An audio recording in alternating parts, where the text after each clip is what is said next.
Hi all, greetings from the apocalypse. So in this video, I'm going to show you what you need to know about getting your bezel setting started right and keeping it nicely aligned.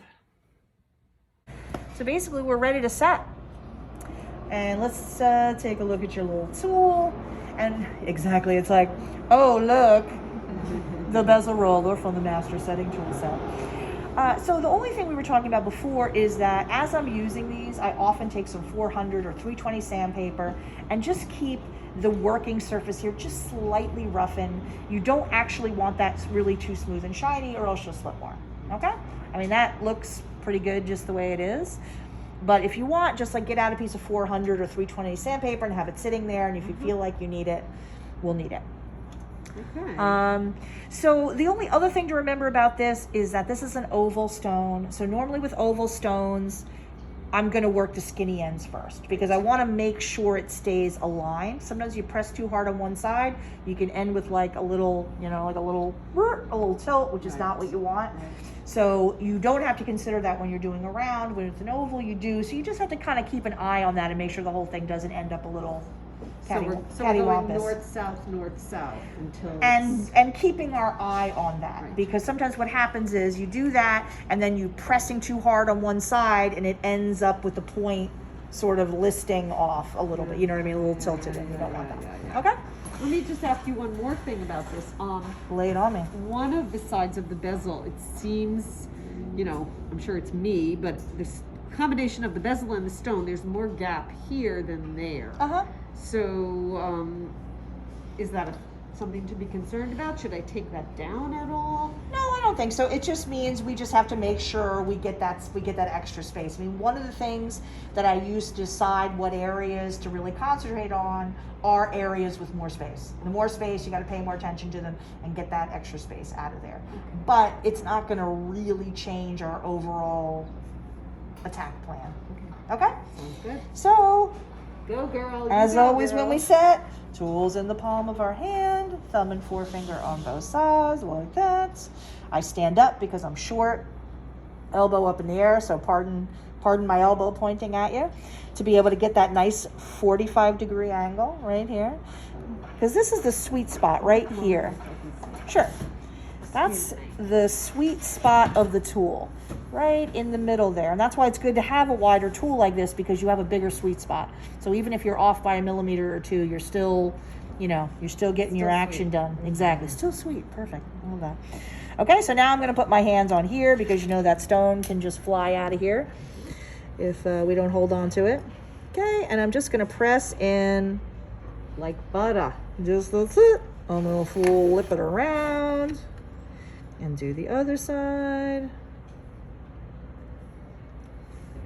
Awesome. And you know, I'm going to turn it over to you in a minute because you know what to do. Yes. Press in. Not my first rodeo. That's right. This is the sacrifice for science. Exactly right. So then we look at the top and just make sure that things still look straight, which they do. But so you just have to pay a little closer attention to that with the oval. Like with a round, it doesn't matter because it's a round and you just go around and around. Okay? Press it back and forth. So you did here. So am I going to do here? Yes, exactly. You're generally doing what we call opposing presses. You know, you do so then from the other side, the other side, the other side. Once the majority of that metal is pinched in, then you can just start going around and around and cleaning up, you know, and smoothing out those little bits. Right. But right now, we're just getting the majority of the space closed. Okay? So excited. There you go, baby. Thank you, babe. All right. So we've got a little bit of space still, but we've got no wiggle. Maybe a tiny bit of wiggle. And we're going to go to what I consider stage 2, which is I'm going to hold the tool in my left hand and control it with my pinky, and we'll do a little bit of light hammering to kind of close those last spaces. It really is good looking, isn't it? It's got a lovely glow. Man. Okay. So you take the tool in your left hand, and I usually rest the end of the tool somewhere sort of in the middle of my pinky so that my pinky rests on whatever my work surface is. You see what I mean? Like that. And I'm up at a much higher angle. This is not 45 degrees anymore. It's probably up at like 75 degrees or 85 degrees, something like that. Okay? So I am going to... So we also have to be aware of the position of the stone. Like this could malform it, or it's pretty much set. It's not going to go too far. I mean, you've got little spaces there, so we're not 100% done, but it's not like it shouldn't go too far. Okay, so you see what I mean? How I just move my whole hand.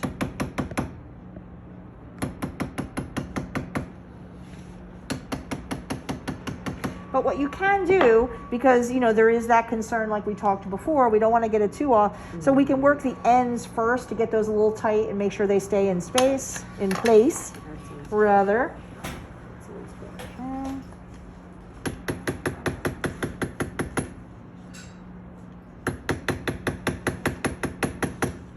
Okay, so just work your way around, because, I mean, basically what you're looking for now is 0 space between the bezel and the stone, no wiggle. I love this. All right? Yeah, it's fun.